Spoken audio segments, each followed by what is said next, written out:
क्या आपके सेब के पेड़ खूब फूल देते हैं लेकिन फल नहीं बनते? क्या वजह है? पॉलिनेशन की कमी या पोषण की कमी?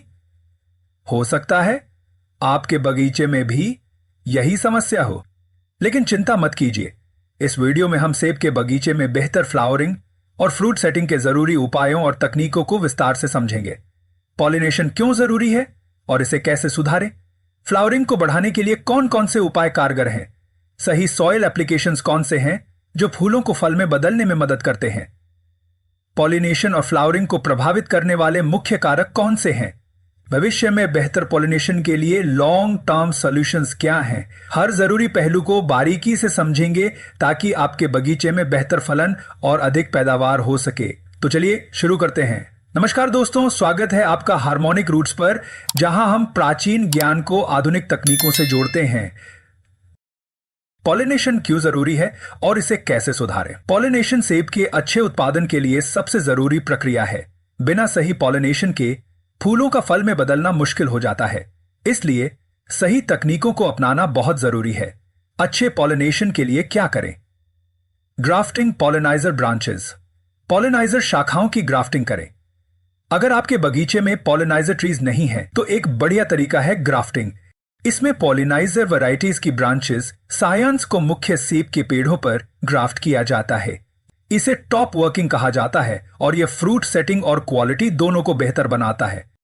Using pollinizer bouquets. फूलों की शाखाओं का उपयोग करें।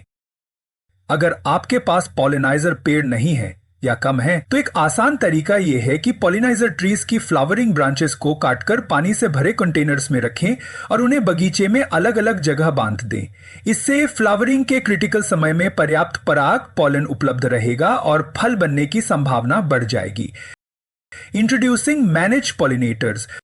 मधुमक्खियों का उपयोग करें। अगर आपके बगीचे में प्राकृतिक पॉलिनेटर्स जैसे मधुमक्खियों कम हैं तो आप कमर्शियल ऑर्चर्ड्स की तरह बी हाइव्स किराए पर लेकर बगीचे में रख सकते हैं।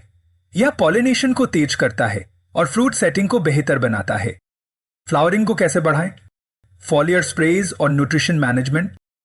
अच्छे फूल और फल के लिए जरूरी spray PGR spray, plant growth regulators. Flowering को रेगुलेट करने के लिए पीजीआर स्प्रेज बहुत इफेक्टिव होते हैं। ये पेड़ों में सही समय पर फूल आने में मदद करते हैं। Humic acid spray. यह रूट और शूट ग्रोथ को इंप्रूव करता है, जिससे फ्लावरिंग और फ्रूट सेटिंग बेहतर होती है। इससे पौधे मजबूत होते हैं और अच्छे फल बनने की संभावना बढ़ती है। बोरोन और कैल्शियम स्प्रेज। बोरोन फूलों की क्वालिटी इंप्रूव करता है और पॉलन ट्यूब ग्रोथ को बेहतर बनाता है। कैल्शियम फ्रूट सेटिंग को मजबूत करता है और फलों को गिरने से बचाता है। जीवा अमृत स्प्रे। यह एक ऑर्गेनिक सॉल्यूशन है जो सॉइल माइक्रोब्स को एक्टिवेट करता है और फ्लावरिंग को प्रमोट करता है। यह पेड़ों को प्राकृतिक रूप से स्वस्थ और उर्वर बनाता है। मिट्टी में डालने वाले पोषक तत्व, सॉइल एप्लीकेशंस। फ्लावरिंग और फ्रूट सेटिंग के लिए जरूरी मिट्टी पोषण। कंपोस्ट या ऑर्गेनिक मैन्योर डालें। यह मिट्टी की फर्टिलिटी इंप्रूव करता है और अच्छे फूल और फल आने में मदद करता है।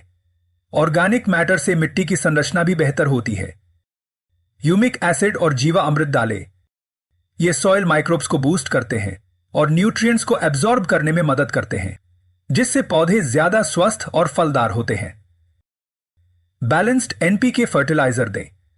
फूल आने से पहले balanced fertiliser nitrogen, phosphorus, potassium का सही अनुपात जरूरी है।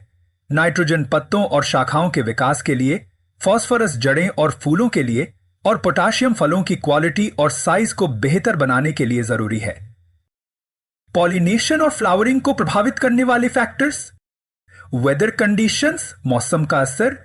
अगर ठंड ज्यादा हो या बारिश ज्यादा हो तो पॉलिनेशन प्रभावित होता है, इसलिए मैनुअल पॉलिनेशन टेक्निक्स अपनाएं। पेस्टिसाइड यूज, कीटनाशकों का सही उपयोग। फूलों के समय पेस्टिसाइड्स का इस्तेमाल करने से बचें क्योंकि इससे मधुमक्खियां प्रभावित होती हैं।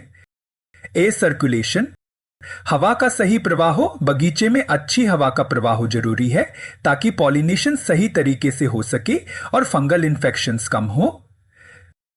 भविष्य में बेहतर पॉलिनेशन के लिए लॉन्ग टर्म सॉल्यूशंस। अगर हम अपने सेब के बगीचे में परागण पोलिनेशन की दिक्कत को हमेशा के लिए दूर करना चाहते हैं तो अभी से कुछ लॉन्ग टर्म सॉल्यूशंस अपनाने होंगे।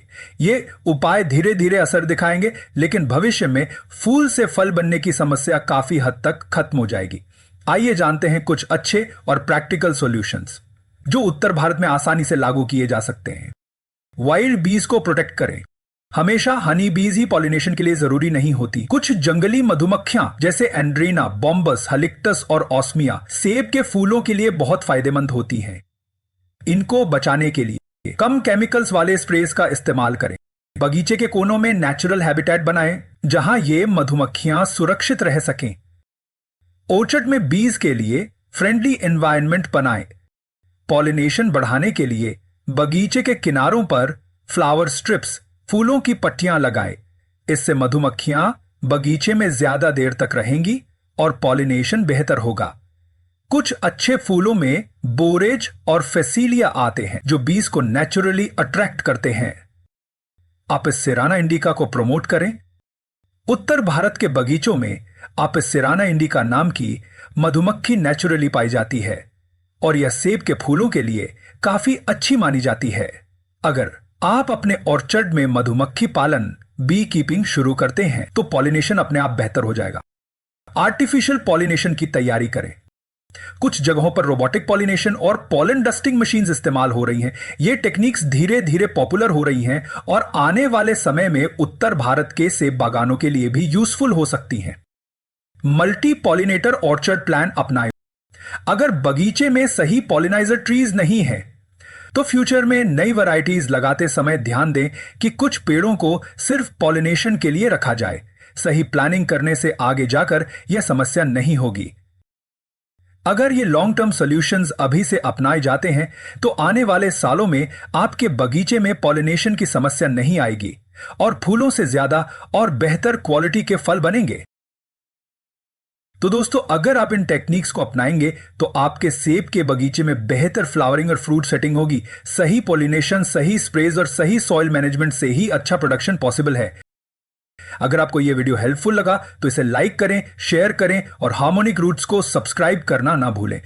और हां, अगर आप चाहते हैं कि हम अपकमिंग मंथ्स में एप्पल प्रोडक्शन के लिए पेस्टिसाइड्स, इंसेक्टिसाइड्स या न्यूट्रिशन इंटरवेंशंस पर डिटेल में बात करें तो कमेंट जरूर करें। हम कोशिश करेंगे कि इस पे एक डिटेल्ड वीडियो बनाएं।